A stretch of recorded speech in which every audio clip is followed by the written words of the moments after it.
This episode is brought to you by Amazon Business. We could all use more time. Amazon Business offers smart business buying solutions, so you can spend more time growing your business and less time doing the admin. I can see why they call it smart. Learn more at amazonbusiness.com.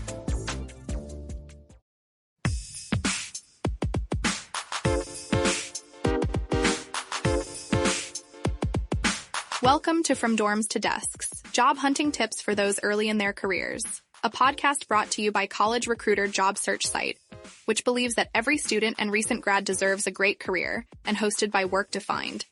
Join our AI co-hosts as they dive into tips, tricks, and insights that will help you land your next part-time, seasonal, internship, or entry-level job. Let's get your career started. Welcome to the Deep Dive. Today, we're getting into something really key if you're just starting your career or maybe trying to figure out the job market as a recent grad. That's right. We've been looking at some interesting insights from Reveal Global, all about early career recruiting, basically understanding what's happening out there. Yeah, and our goal here is pretty straightforward. Yeah. Pull out the stuff that actually matters to you. What you need to know for your job search for those first few years. We want you to feel prepared, Exactly. Equipped. So where should we start? Reveal Global had some data on the actual application process itself. Right, the timeline. What stood out there? Well, the average time it takes employers to actually hire someone is sitting at around 27 days. 27 days, okay. That can feel like, well, a while if you're keen to get started. It really can. It's definitely something to factor into your planning, maybe adjust your expectations a bit. Don't expect an offer overnight, typically. Good point. And here's something interesting, especially for younger listeners.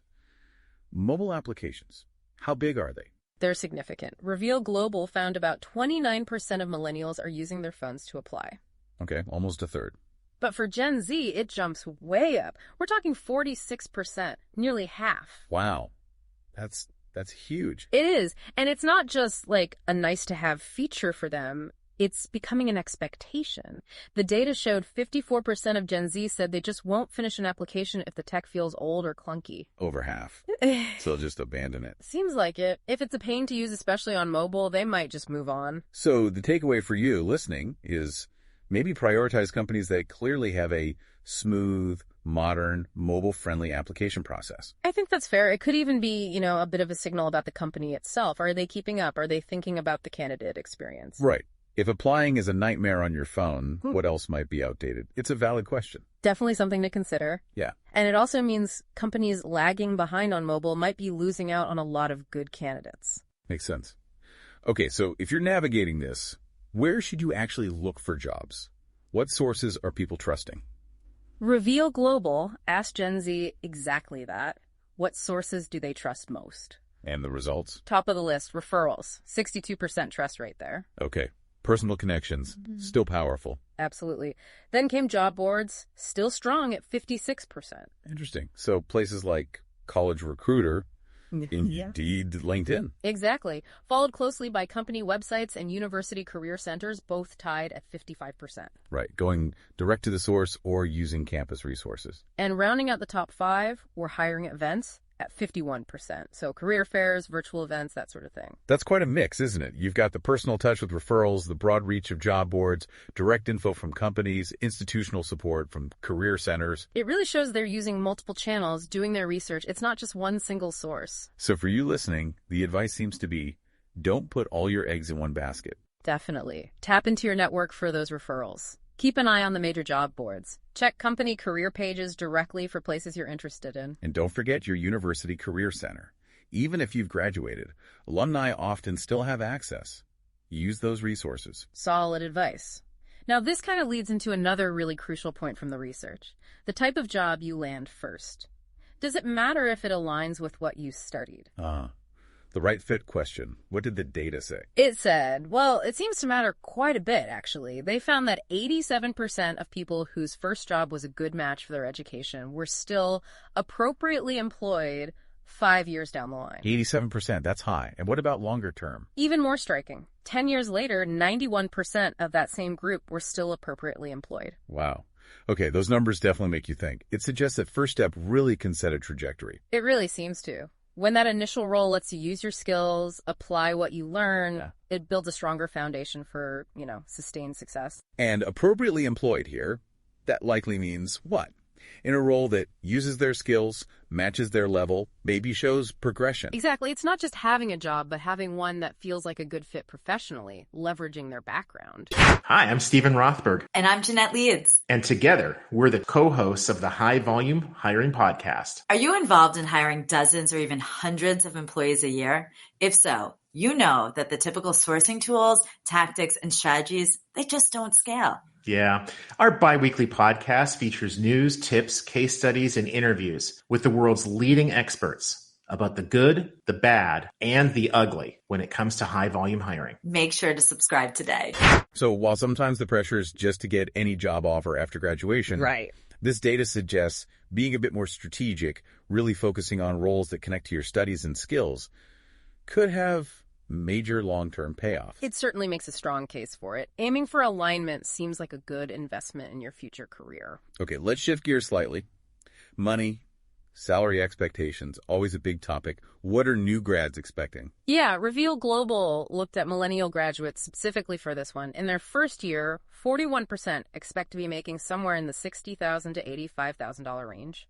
$60 to $85K, that's a pretty common expectation then. Seems to be. And overall, 70%, so the vast majority expected to earn $60,000 or more. Good benchmark to know, though obviously things like location, industry, specific role, they all play a huge part. Oh, absolutely. This is just a general sense of the expectation level among that group. It helps you sort of gauge where your own expectations might fit.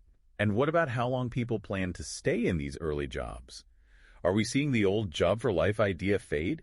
It definitely looks that way, especially for younger generations. Get this. 55% of Gen Z expect to stay with their employer for less than 3 years. Over a half expecting to move on relatively quickly. And millennials? A bit lower, but still significant. 38% of millennials expect to stay less than 3 years. So a sizable chunk in both groups aren't planning on sticking around for the long haul right away. Exactly. On the flip side, you have 25% of Gen Z and 39% of millennials who do expect to stay 5 years or more. So it's not universal, but the trend towards shorter tenure early on is clear. What do you think that means? Is it just job hopping or something else? I think it reflects a different approach to career building. It's often about gaining diverse experiences, learning new skills, maybe getting faster promotions or salary bumps by moving. It's not necessarily disloyalty, but more a focus on active career management and growth. Right. So understanding that this is increasingly common might take some pressure off. If moving on after a couple of years feels right for your goals, you're certainly not alone. Precisely. It's becoming a more accepted part of building an early career path. Okay, great stuff. Let's try and pull this all together. Key takeaways from this Reveal Global Deep Dive. All right, first up, hiring takes time, averages about 27 days, so patience is needed. And the process itself is going digital, especially mobile. Nearly half of Gen Z apply on phones, and they expect it to work smoothly. Yep. Don't ignore cumbersome application systems. They might tell you something. Where to look. Diversify. Yeah. Use referrals, job boards, company sites, career centers, hiring events. They're all trusted sources. Crucially, that first job alignment matters. Finding a role connected to your education seems to have real long-term benefits for staying appropriately employed. Big impact there. And finally, salary expectations for new grads are often around that $60K plus mark, depending on specifics. And expect shorter tenures. Moving on after 2 or 3 years is pretty common now as people build experience. It covers it pretty well. It shows how things are shifting, right? Knowing this can definitely give you an edge. For sure. Being informed helps you navigate it all more effectively. So for our final thought today, building on that idea of appropriate employment, finding a first job that really fits your education, I want you to think about what that really means for you. Go beyond just the job description. Yeah, like what skills you actually want to be using day to day. Exactly. What kind of growth are you hoping for in the next few years? What's your bigger picture, even if it's still fuzzy? And then ask yourself, what steps can you take now? Is it networking? Is it tweaking your resume? Researching companies that genuinely excite you? What actions will make it more likely that your next role isn't just a job, but a real launch pad? Something that sets you up for growth and hopefully fulfillment down the road. That's the key question to ponder. Absolutely. Lots to think about there. That's our deep dive for today. Thanks for tuning in. This has been From Dorms to Desks. Job hunting tips for those early in their careers. A podcast brought to you by College Recruiter job search site, which believes that every student and recent grad deserves a great career. Each episode, we dive into tips, tricks, and insights that will help you land your next part-time, seasonal, internship, or entry-level job. Subscribe to this podcast for free now, so you don't miss an episode, and visit www.collegerecruiter.com to find your next great job. This episode is brought to you by LifeLock. It's Cybersecurity Awareness Month, and LifeLock has tips to protect your identity. Use strong passwords, set up multi-factor authentication, report phishing, and update the software on your devices. And for comprehensive identity protection, let LifeLock alert you to suspicious uses of your personal information. LifeLock also fixes identity theft, guaranteed or your money back. Stay smart, safe, and protected with a 30-day free trial at LifeLock.com/podcast. Terms apply.